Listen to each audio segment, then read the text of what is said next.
목사와 결혼한 죄밖에 없다는 이희숙 사모님이 남편 이병희 목사님과의 목회 현장에서 일어난 신바람 나는 이야기들 전해드립니다. 한번 들어보세요. 한 번은 사모님들의 모임에서 이런 질문을 던졌다. 만일 사모님이 죽어가는 마지막 순간에 남편 목사님에게 하고 싶은 말이 있다면 뭡니까? 그러자 어느 사모가 서슴지 않고 회개하라, 천국이 가까웠느니라 고 마지막 말을 하고 죽을 거라고 했다. 이런 일이 없도록 남편 목사님도 성도들도 사모님들의 수고에 감사를 표하고 작은 사랑의 말 한마디 선물로 위로하고 격려해 드리길 바란다. 나는 이화여대 약대를 졸업한 후 미국으로 유학 와서 버틀러 대학 약대에서 석사학위를 받고 미국 병원에서 약사로 근무했다. 그 무렵 나는 결혼 대상자를 놓고 구체적으로 하나님께 기도하기 시작했다. 믿음 좋고 키가 나보다 크고 미국 유학생에 나보다 한두 살 위인 건강하고 성품 좋은 신랑감을 찾아주세요. 그러던 중 숭실대 총장이셨던 어윤배 장로님의 중매로 이병희 목사님을 만나게 되었다. 시애틀 공항에서 만나기로 하여 비행기에서 나오는 사람들을 한 사람 한 사람 보고 있는데 까만 양복을 입고 왼쪽 포켓에는 빨간 손수건을 꽂은 동양 남자가 내려오는데 너무나 멋지게 생긴 미남이었다. 그리고 기다리는 나를 보자 환상적인 미소를 지으며 손을 흔드는데 나는 그를 보는 순간 한마디로 뿅 갔다. 아, 바로 저 남자다. 내 남편감이다. 우리는 간단히 인사를 나누고 함께 내 차를 타고 저녁 식사를 하기 위해 식당으로 가는데 너무나 떨렸다. 즐거운 첫 만남의 대화를 나누던 중 이 목사는 그날 밤에 결혼하자고 내게 청혼했다. 나는 이 목사를 보고 첫눈에 반했지만 막상 첫 만남에서 청혼을 받고 보니 너무나 당황해서 지금 당장은 대답하기 힘들어요 했더니 그러면 하루 동안 시간을 드릴 테니 내일까지 알려주세요 하는 것이다. 그날 저녁 집에 돌아와 곰곰이 생각해보니 정말 내가 하나님께 구체적으로 기도한 모든 것들이 다 응답되었는데 단 한 가지 그가 목사인 것만은 마음에 들지 않았다. 하나님, 다른 점은 다 좋은데 목사 남편은 부담스럽습니다. 그런데 기도 중에 주님께서 분명히 내게 말씀해 주셨다. 희수가 네가 미국에 와서 공부하고 학위를 받고 약사 면허증을 얻고 한 모든 것이 네 힘으로 된 것이냐? 다 내가 도와주어서 된 것이 아니냐? 그리고 너는 내게 학위만 받으면 주님이 원하시는 대로 하겠어요 하지 않았느냐라고 하셨다. 그래서 나는 이 목사의 청혼을 받아들이기로 결정했고 막상 결정을 하고 나니 너무나 마음이 편하고 기쁨이 넘쳤다. 그런데 내가 이병희 목사님과 결혼한다는 소식을 한국에 알리자 부모님께서 무척 실망하셨다. 희수가 네가 미국 유학까지 가서 어려운 공부를 하고 한국에 나와서 큰 사람이 될 줄 알았는데 그리고 약사가 되었으면 의사하고 결혼을 하지 왜 하필이면 목사하고 한단 말이냐. 목사 사모의 삶은 도마에 올려놓은 생선과 같아서 성도들이 칼로 너를 이렇게 치고 저렇게 치고 고통이 많이 따르는 어려운 길을 가는 것임을 알아라. 그리고 사모의 삶은 어항 속에 있는 금붕어와 같아서 사생활이 없고 모든 사람이 너의 일거수일투족을 다 주목하여 보고 간섭하는 어려운 생활을 하게 된다는 내용의 편지가 왔다. 그러나 이 목사를 만나 첫눈에 홀딱 반해버렸고 그해 11월 추수감사절에 우리는 결혼식을 올렸다. 그런데 막상 목사 사모가 되고 나니 정말 보통 일이 아니었다. 교인들은 내 옷차림이나 머리 모양까지 간섭하기 시작했다. 옷을 좀 산뜻하게 입고 나가면 사모가 파리 패션쇼에 나가나? 웬 멋을 그렇게 내지? 하기에 그 다음 주일에는 옷을 좀 검소하게 입고 나갔더니 사모가 세련되지 못하고 촌스럽다고 수군대는 것이다. 나는 스트레스를 받아 교회 가는 것이 점점 싫어졌을 뿐 아니라 교인들이 나를 쳐다보는 것조차 두려워졌다. 그래서 상처를 받지 않으려고 성도들의 눈을 피해 다녔더니 사모가 거만해. 미국에 와서 공부를 했으면 했지. 뭐가 그렇게 잘나서 이민 온 사람들은 거들떠보지도 않아? 하고 비난을 해대니 내가 이거 결혼을 잘못했구나 하는 생각까지 들게 되었다. 결국 나는 남편에게 이런 말로 협박했다. 당신은 미국까지 유학 와서 학위도 받은 사람이 머리도 명석한 분이 왜 월급도 많지 않은 이런 목사 직업을 택해서 고생을 해요. 차라리 목사 때려치우고 다른 직업을 찾든지 못 찾으면 그만두세요. 제가 우리 식구 다 먹여 살릴게요. 나는 이렇게 시달리는 목회 생활은 함께 할 수 없습니다. 당신이 목사직을 안 때려치우면 내가 떠날 거예요. 전 당신을 사랑해요. 그러나 당신 직업은 너무나 싫어요. 하면서 목사 직업을 제발 바꾸라고 들볶았다. 이렇게 스트레스를 받으니 음식을 먹으면 소화가 되지 않아 위가 쓰려 의사에게 가서 검사를 받아보니 신경성 위궤양이라며 마음이 안정되면 저절로 나을 거라고 했다. 나는 음식을 아예 믹서에 갈아 조금씩 마시면서 간신히 직장 생활을 했지만 한 번은 병원 약국에서 일을 하다가 창문으로 복도를 내다보니 입원했던 한 환자가 죽어서 시체실로 이동해 가고 있었다. 나이 많은 미국 동료 약사가 희수야, 너는 죽으면 천국 갈 확신이 있니? 하면서 느닷없이 물어왔다. 당시 나는 성령의 은혜를 받기 전이라 비록 목사의 아내였지만 죽으면 천국 간다는 확신이 전혀 없었다. 내가 성도들의 가정을 신방하는 남편 목사님 일에 협조를 잘 한 날은 천국에 갈 것 같았지만 피곤하다고 신방도 따라가지 않고 목사직 그만두고 다른 직업 찾으세요 하면서 남편 목사를 괴롭힐 때는 천국은커녕 지옥에 갈 수밖에 없다고 생각했다. 그때 나는 젊었지만 위궤양에 시달리고 또 병원에서 환자들이 죽어나가는 모습을 보니 죽음에 대한 두려움이 생기기 시작했다. 성령의 충만한 은혜 없이 사모의 길을 가야 한다는 것은 참으로 고통스럽고 불행하고 비참한 일이었다. 성도들은 속상한 일이나 어렵고 힘든 일이 있으면 목사님을 찾아와 상담하며 기도를 부탁하고 도움을 받지만 사모는 마음의 갈등이 생겨도 털어놓고 의논할 대상이 없다. 누구에게도 말 못하고 혼자서 사귀려니 그것이 마음의 병으로 육신의 병으로 나타나게 되는 것이다. 남편 목사님은 내게 몇 번이나 당부했다. 당신 혹시 무슨 속상한 일이 생겨도 절대 성도들에게 털어놓고 말하지 마세요. 성도들은 사랑의 대상이지 믿음의 대상이 아닙니다. 하나님께 다 털어놓고 말해요. 하나님은 절대 다른 사람들에게 말을 옮기지도 않으시고 소문도 안 내시고 문제도 당신이 바라고 원하는 것 이상으로 잘 해결해 주시는 좋으신 아버지시니까 하나님께 다 이야기해요.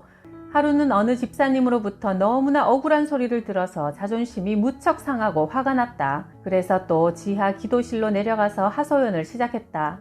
하나님, 제가 주님을 위해서 교회를 위해서 열심히 봉사했는데 칭찬과 위로와 격려는 못 받을 망정 돌아오는 것은 상처와 아픔뿐입니다.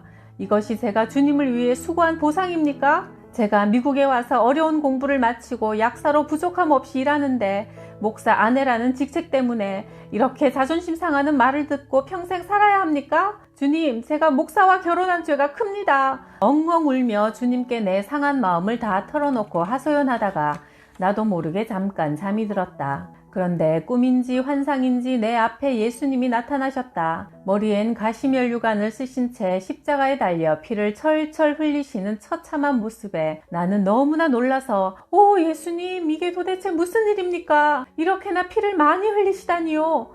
희숙사모야, 나는 너를 구원하기 위해 모든 고통과 침뱉음과 억울함과 수모를 다 참으면서 죽기까지 했는데 너는 날 위해 일하다가 자존심 깎이는 말을 들었다고 해서 이렇게 원통해하며 울고 있느냐?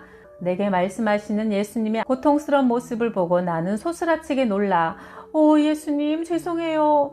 제가 예수님의 몸에 또 다른 못을 박았군요. 저를 용서해 주세요. 하면서 잠 속에서도 흐느껴 울었다. 그 후 나는 목회하면서 억울한 일을 당해 속상할 때마다 그때 경험한 사건을 떠올리며 그래, 십자가에서 피 흘려 죽으신 우리 예수님을 생각하면 못 참을 일이 없고 용서 못할 일이 없지.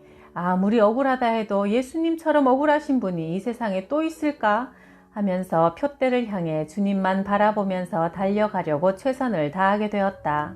그 후 교회가 계속 부흥하여 성도가 많아지자 성도들의 가정신방, 병원신방에 새로 이민 온 가정들을 돌보느라 바쁘게 뛰는 남편 목사님을 보면서 나는 약사로 계속 일해야 하는지 목사님의 목회를 전적으로 도와드려야 하는지 기도하기 시작했다. 나는 결혼하기 전에 남편에게 약사 일을 못하게 하면 결혼하지 않겠다고 다짐을 받았지만 하나님을 만나고 나니 하나님 기뻐하시는 일에 우선순위를 두게 되었고 전적으로 남편의 사역을 돕고 싶은 간절한 마음이 생겼다. 나는 가정의 경제 문제, 자녀들의 교육 문제를 하나님께서 전적으로 책임져 주시도록 간절히 기도한 후 병원에 사직서를 냈다. 약사라는 직업은 내가 미국에 유학 와서 젊음을 불태우며 많은 고생과 노력 끝에 얻게 된 전문직이다. 월급도 많았고 은퇴할 때까지 일할 수 있도록 보장되어 있었다. 그런 직장을 포기한다는 것은 인간적으로 보면 많은 손해를 보는 아까운 포기였다.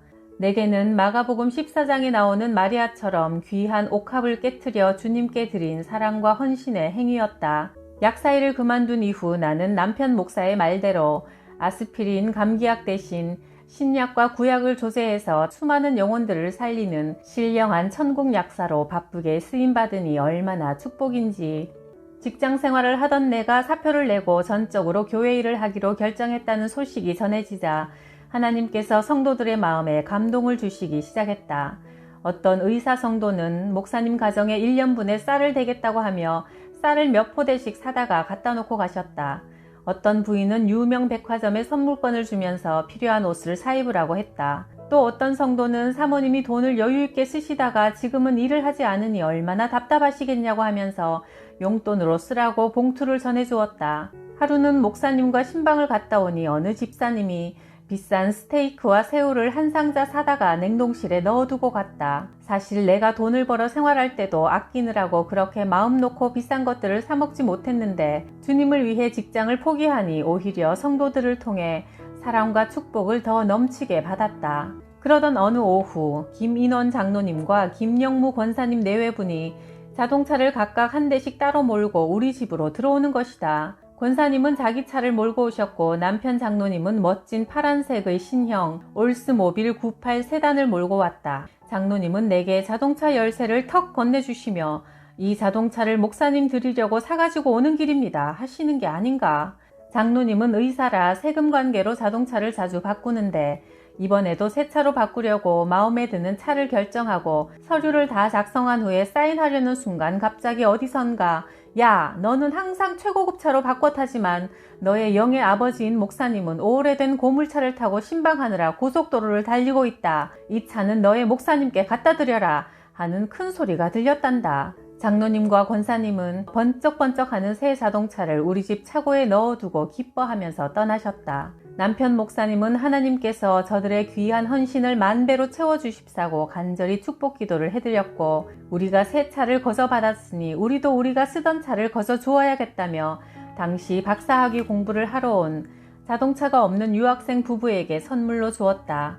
하나님께 귀한 것을 드렸더니 이토록 넘치게 우리의 필요를 채워주셨다. 구역장님이 전도하려고 기도하고 있는 자매님 가정에 신방을 갔다. 그는 우리에게 자신의 답답한 심정을 토로하기 시작했다. 남편의 이민 수속이 늦어지는 바람에 자기 혼자 먼저 아이들만 데리고 미국에 들어와서 온갖 고생을 다 하고 있다는 하소연이었다. 자매의 딱한 사정을 다 들으신 목사님은 우리의 모든 문제를 해결해 주실 수 있는 좋으신 아버지가 계심을 소개했다. 하나님 아버지의 자녀가 될 수 있는 놀라운 축복의 통로가 되신 예수님을 소개하자 자매는 목사님의 기도를 따라 영접 기도를 했다. 그런데 그 자매가 떨리는 음성으로 목사님, 제가 두려워하는 문제가 하나 있는데 그것도 오늘 처리해 주세요 하며 일어나더니 우리를 옆방으로 데려갔다. 옷장의 문을 열면서 저것은 어떻게 해야 되나요? 하며 손가락으로 가리키는데 옷장 안을 들여다보니 실타래 뭉치, 쌀, 냉수를 담은 대접 등이 소반 위에 차려져 있었다. 저는 과거 몇 년 동안 매일 아침마다 직장에 나가기 전에 물을 대접에 새로 떠다 놓고 여기에다 절을 하면서 복을 빌었어요. 그렇게 하지 않는 날은 꼭 무슨 변이 일어날 것만 같은 두려움이 항상 있었기 때문이에요. 그래서 목사님이 지금까지는 쓸데없는 잡신을 섬기고 살았지만 오늘부터는 살아계신 하나님 아버지를 모시고 사는 하나님의 자녀가 되었으니 이런 것들 때문에 두려워할 필요가 없습니다. 설명해 주시며 그 잡동사니들을 싹 치우고 그 자매님을 위해 간절히 기도해 주자 그제야 그녀의 얼굴엔 기쁨의 웃음꽃이 활짝 피었다. 최용옥 구역장님도 구역 내에 열심히 불교를 믿는 분을 전도하려 하니 신방해달라는 부탁을 했다. 당시 클리블랜드에는 절이 없었기 때문에 그분은 절에 나가지는 못했지만 매일 아침마다 목욕하고 자기 집에 차려놓은 불상 앞에서 불공을 드렸으며 한국에서 다니던 절에 식구들 이름으로 돈까지 보내는 분이었다. 그런데 그분은 성격이 강해서 시어머니 시누이들과 사이가 좋지 않아 같은 도시에 살면서도 10년 동안 서로 왕래하지 않는 상황이라고 했다. 게다가 위장병이 심해서 소화가 잘 되지 않아 고생을 많이 하고 있다고 했다. 우리는 열심히 중보기도를 한 다음 구역장님과 함께 신방을 갔다. 성령님의 역사로 그의 마음 문이 열려 목사님이 전하시는 복음을 듣고 그날 예수를 믿기로 결단하고 영접 기도를 했다. 그 다음 주일부터 그분은 남편과 함께 교회에 열심히 나오면서 예배에 참석했는데 그 후 잘 때마다 꿈에 큰 구렁이들이 혀를 널름거리며 자기를 공격하는 뱀 꿈을 꾸는 게 괴롭고 두렵다고 우리에게 하소연했다. 그래서 목사님은 앞으로 뱀 꿈을 꾸면 두려워하지 말고 예수의 이름으로 물러가라고 명령하며 사단의 상징인 뱀을 쫓아내라고 가르치신 후 그를 위해 간절히 기도해 주셨다. 그는 새벽 기도에 나올 때마다 꼭 목욕을 하고 나왔다. 제가 부처를 모시고 섬길 때도 꼭 목욕을 하고 불공을 드렸는데 어떻게 살아계신 하나님 앞에 예배 드리러 가는데 그냥 올 수 있습니까? 그 열심과 정성을 하나님께서 받으시고 그를 오랜 세월 괴롭히던 위장병을 완전히 고쳐주셨다. 살아계신 하나님을 체험한 그는 매주일 예배가 끝나면 지난 10년 동안 찾아가지도 않던 시어머니와 시누이들을 한 분 한 분 찾아가서 용서를 빌기 시작했다. 어머님, 저를 용서해 주십시오. 몇 년 동안 찾아뵙지도 않고 남편도 어머님을 찾아뵈러 가지 못하도록 방해한 이 못된 년을 용서해 주십시오. 이제 제가 예수님을 믿고 새 사람이 되었습니다. 하면서 시댁 식구들 앞에 무릎을 꿇고 울며 용서를 빌었다. 그 결과 시집 식구들과 조카들까지 20여 명의 대식구들이 다 우리 교회에 나와 등록하는 놀라운 역사가 일어났다. 그리고 그는 함께 불교를 믿던 친구들에게 내가 평생 동안 부처를 믿었지만 내게 아무런 변화가 없었다. 하지만 이제 예수님을 믿고 내 삶이 변화돼서 마음에 기쁨이 넘치고 감사하는 삶을 살게 됐으니 특히 여러 해 동안 나를 괴롭히던 위장병까지 다 치료받았고 수년 동안 원수같이 지내던 시어머니, 시누이들과도 화해하고 지금은 너무나 행복한 삶을 산다며 간증하면서 그들을 교회로 인도했다. 그는 그리스도 안에서 완전히 새로운 피조물이 되었고 지금은 클리블랜드 한인교회의 권사로 구역장으로 충성 봉사를 하고 있다.